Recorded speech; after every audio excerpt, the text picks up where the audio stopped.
టీవీలో మీ personal and business promotions కోసం కింది నెంబర్కి కాంటాక్ట్ చేయండి. విశాఖపట్నంలో ప్రాంతీయ పెట్టుబడిదారుల సదస్సుని ఏర్పాటు చేయడం జరిగింది.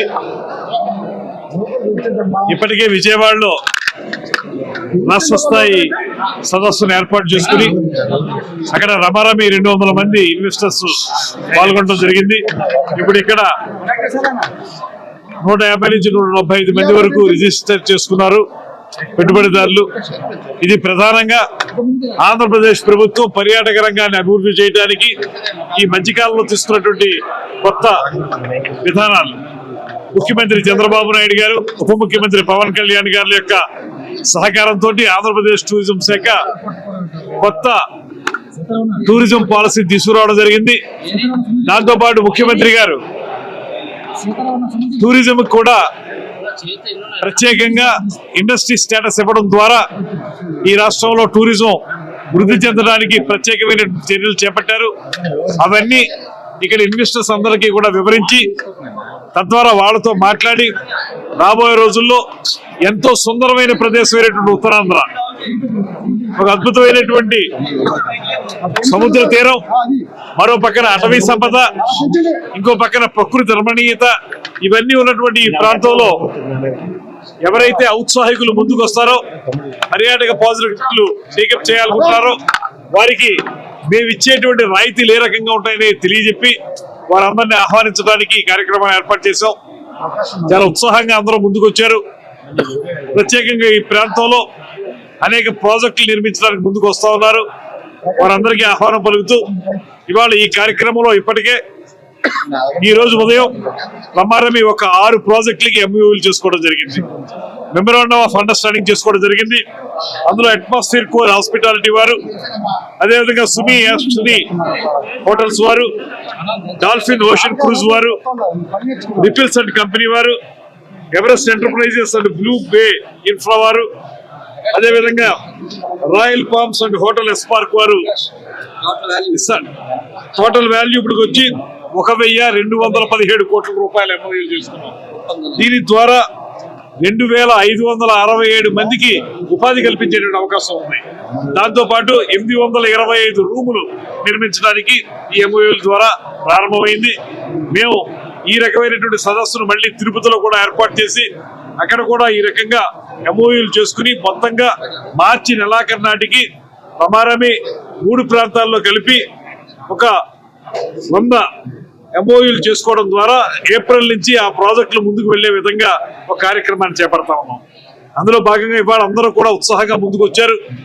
ఇప్పుడు ఈ మీటింగ్ మధ్యాహ్నం నుంచి 1-to-1 కూడా ఇప్పుడు ఎంఓయూ ఎవరైతే చేసుకున్నామో వాళ్ళతో మాత్రమే కాకుండా ఇంకా ఎవరైనటువంటి ఔత్సాహికులు ఉన్నారో వారందరినీ కూడా కూర్చోబెట్టి 1-to-1 మాట్లాడి వాళ్ళ ప్రాజెక్ట్ ప్రపోజల్ తీసుకుని అది ఫీజిబుల్ గా వయబుల్ గా ఉంటే దాని మీద డిపిఆర్ తయారు చేయించి చేస్తాం.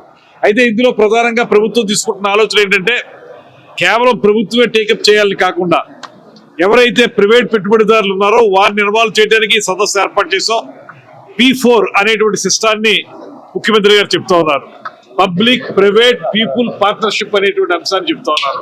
దాని ప్రకారం ఎవరైతే ఔత్సాహికులైనటువంటి ప్రైవేట్ పెట్టుబడిదారులు ఉన్నారో వారిని ఇందులో ఇన్వాల్వ్ చేసి ప్రభుత్వం మా తరపున ఇచ్చేటువంటి రాయితీల్ని, అదేవిధంగా ఇన్సెంటివ్స్ ని వాళ్ళకి తెలియజెప్పి తద్వారా వాళ్ళని ఇన్వాల్వ్ చేసి ఈ ప్రాంతంలో ఏ రకమైన ప్రాజెక్టులు నిర్మించాలో అవన్నీ కూడా నిర్మిస్తాం అనేటువంటి మాట.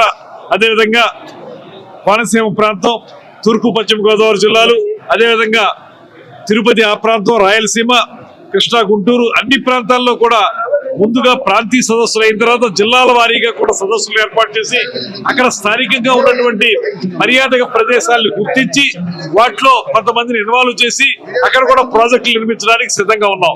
ఇది ఒక ప్రత్యేకమైన కార్యాచరణగా తీసుకున్నాం. గడిచిన 5 సంవత్సరాల కాలంలో మీరే చూశారు, ఎక్కడా కూడా ఇలాంటి సదస్సులు కానీ ఎక్కడా కూడా ఒక మెమోరాండం ఆఫ్ అండర్స్టాండింగ్ కానీ లేవు.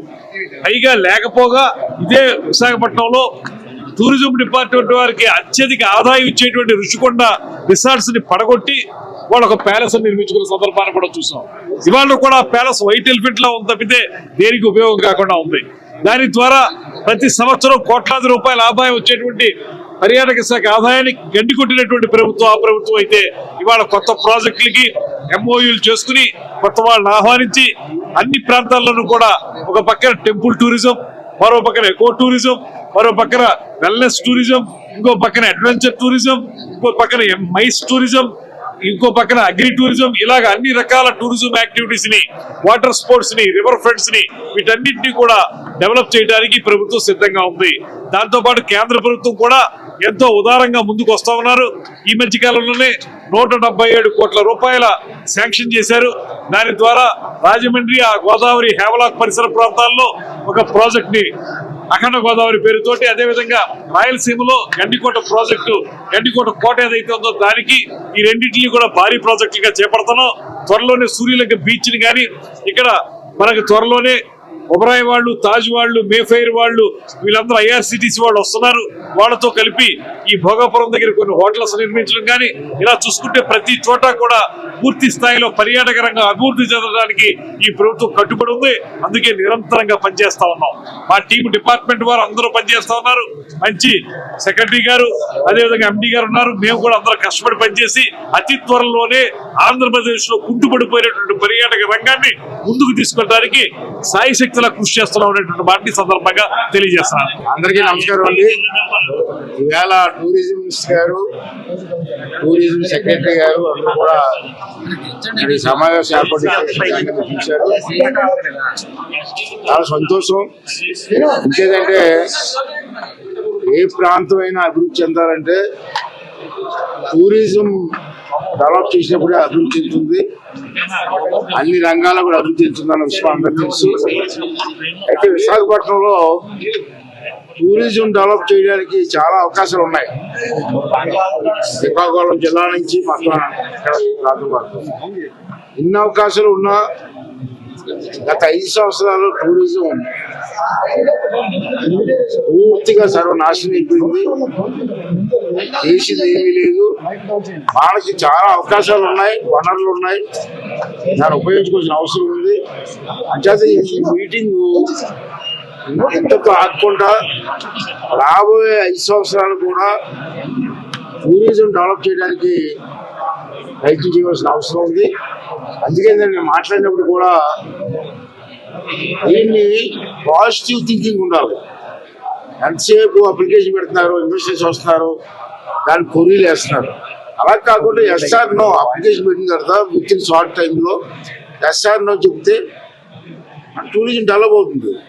మన టెంపుల్ టూరిజం ఉంది, అవసరమైన బీచ్ ఉంది, తర్వాత ఇక్కడ స్పోర్ట్స్ టూరిజం కూడా డెవలప్ చేయొచ్చు. మంచి ట్రైబల్ ఏరియా ఉంది, బ్యూటిఫుల్ ఏరియా ఉంది. ఇవన్నీ కూడా డెవలప్ చేసుకుంటే, లింకప్ చేసుకుంటే one of the best tourism spot Visakhapatnam అవుతుందని నమ్మకం నాకైతే ఉంది. అది ఇది ఈ మీటింగ్ లో రావాలని వచ్చాను నేను. మా చెప్పి నార్మల్ చెప్పి అప్పుడే కాదు, మినిస్టర్ గారు కూడా చాలా పాజిటివ్ గా థింక్ చేస్తున్నారు. సెక్రటరీ గారు కూడా సీనియర్ సెక్రటరీ వచ్చారు. మేము అందరం కలిసి విశాఖపట్నాన్ని ఒక టూరిజం హబ్గా, ఒక టూరిజం స్పాట్ గా డెవలప్ చేయడం కోసం సాయశక్తితో కృషి చేస్తాం. అలాగే మీ మీడియా వాళ్ళు కూడా, మీడియా కూడా అవసరం. ఏదైనా అభివృద్ధి చెందాలని మీడియా కూడా అవసరం, ప్రచారం అవసరం.